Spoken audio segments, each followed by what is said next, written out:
Post अमसौर प्रखंड खानपुर जिला समस्तीपुर, जिनके ऑर्गेनाइजर हैं हमारी पप्पू जी और संचालक महोदय कमलेश जी एंड सिकंदर जी। तो आइए अनुराग एंड खनक ऑर्केस्ट्रा के माध्यम से आप तमाम दोस्तों के बीच चलते हैं प्यारा सा शादी का माहौल लेते हुए एक प्यारा सा सॉन्ग।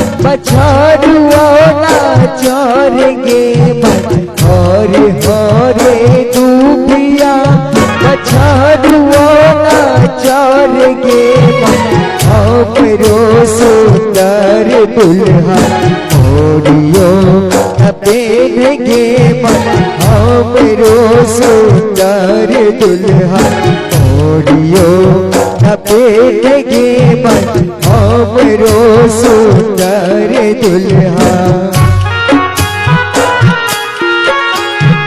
अभी आप सुनते हैं अनुराग और कृष्णा सर के माध्यम से ये प्यारा सॉन्ग शादी सॉन्ग, जिनका स्थायी पता है ग्राम पोस्ट अमसौर प्रखंड खानपुर जिला समस्तीपुर, जिनके ऑर्गेनाइजर हैं हमारी पप्पू जी और संचालक महोदय सिकंदर जी।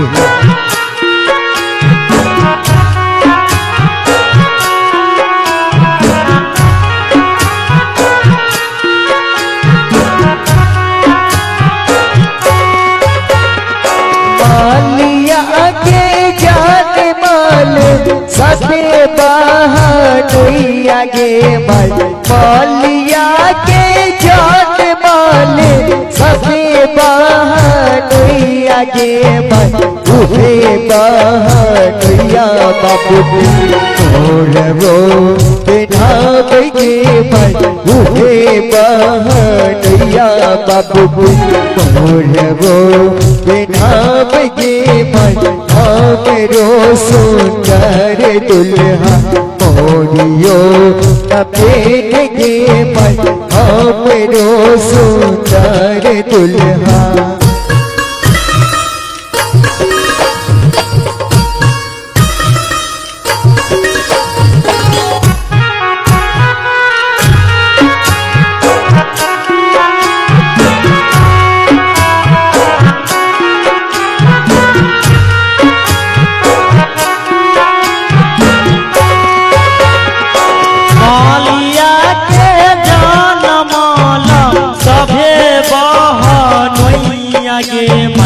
उहे बहनोइया बाबू के मोरियो पेन्हाई गे उहे बहनोइया बाबू के मोरियो पेन्हाई गे हमरो सुनार दुल्हा मोरियो न पेन गे हमरो सुनार दुल्हा।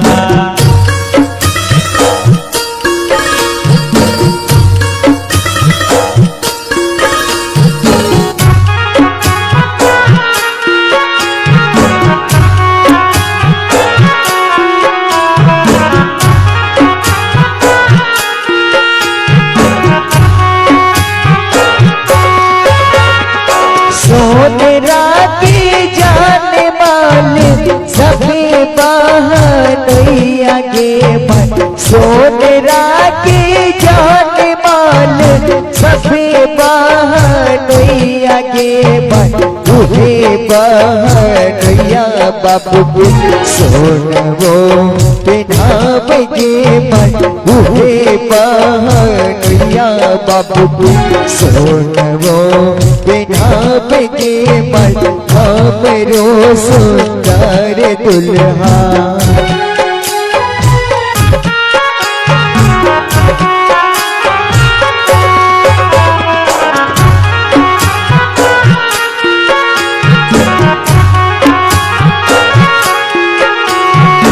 दादाजी के जनमाला सभे बहनोइया गे उहे बहनोइया बाबू के तोरबो बिनाई गे उहे बहनोइया बाबू के तोरबो बिनाई गे हमरो सुनार दुल्हा मोरियो न पेन गे हमरो सुनार दुल्हा।